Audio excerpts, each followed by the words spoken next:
Welcome everybody to my YouTube channel. This is your host Artemis Lore.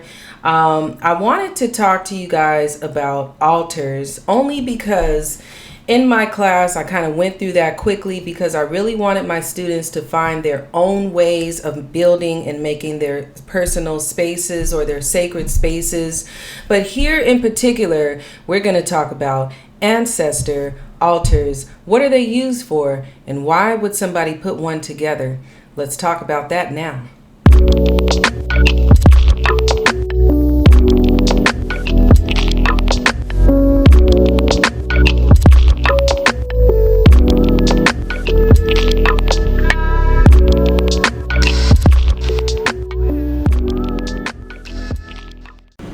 Now, there are different ways that people actually have altars. Everybody doesn't have an altar. For those of you that like to just go out into nature or have your own quiet space, that is fine as well. And you don't even need tools.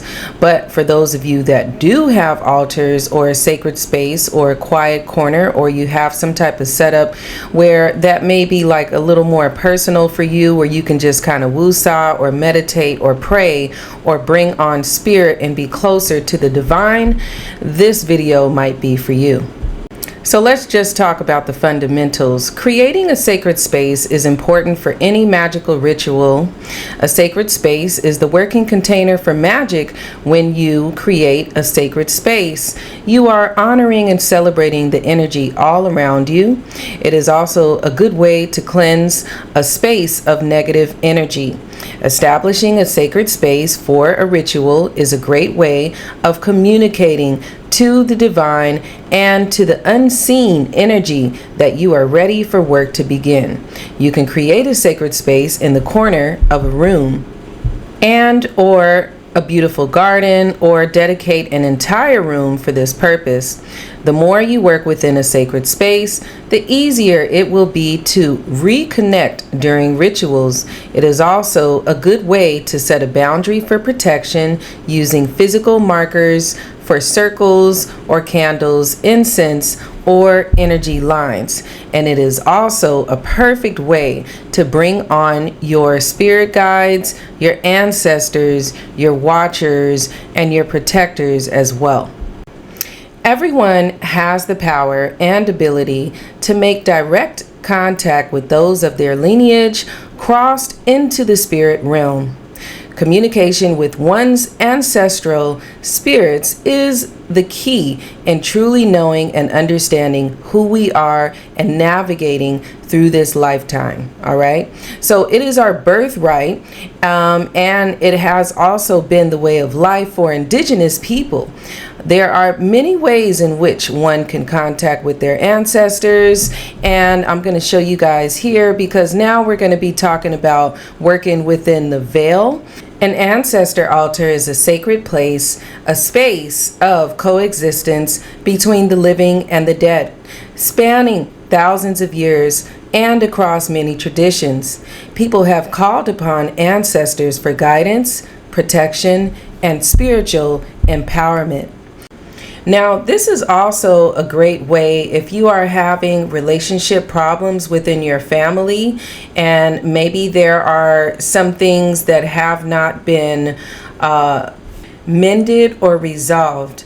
It can also help you if you are a parent and you need some extra help, or if you need protection or to help you in your relationships. Our ancestors are truly our protectors. Or maybe you just want to actually celebrate their lives, or it's somebody that you were emotionally close to, and they really did something for you in your life, or just the fact that you just want to try it out just to see what happens. People have many different reasons for why they build ancestor altars, as well as burning ancestor money. I recently had a question from one of my students asking me, what did I think about ancestor money? I actually think it's fabulous because many of our ancestors actually worked very, very hard, and some of them were slaves for our countries. They were going to have generations and generations of grandchildren, or maybe they were forced into it, but the fact that they worked so hard to make sure that, you know, they had a roof over their head and they had something that could be passed down from generations to generations. I think that burning ancestor money is truly actually very respectable, and it really shows gratitude on our part. Now, your ancestor altar does not have to be extravagant. Anything from something as simple as a cloth, some pictures of your ancestors, a plant, some water, or if you know that you had an ancestor that smoked, you might want to put something on your altar like a cigarette or a cigar, possibly some food, but you don't want to leave it out too long, so that way it doesn't bring like bugs and flies and stuff like that.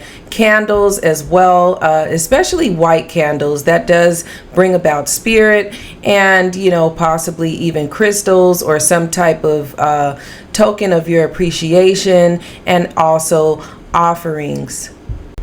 Now, all of these steps are simple, and with consistency and devotion, this particular portal, because it will create a spiritual portal, will honor those whose strong shoulders you stand upon your roads to the manifestation of your desires. Develop and increase your intuition, provide protection and strength through spiritual, physical, and emotional welfare, and actually so much more.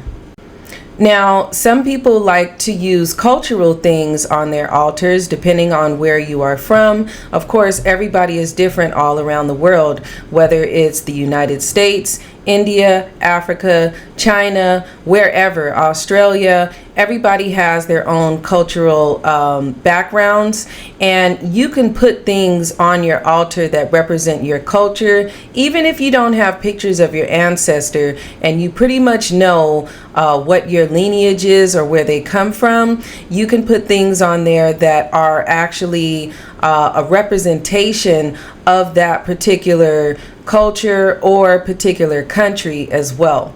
So hopefully this helped you guys, and if you would like to sign up for the class, the links are below. This is Artemis Lore.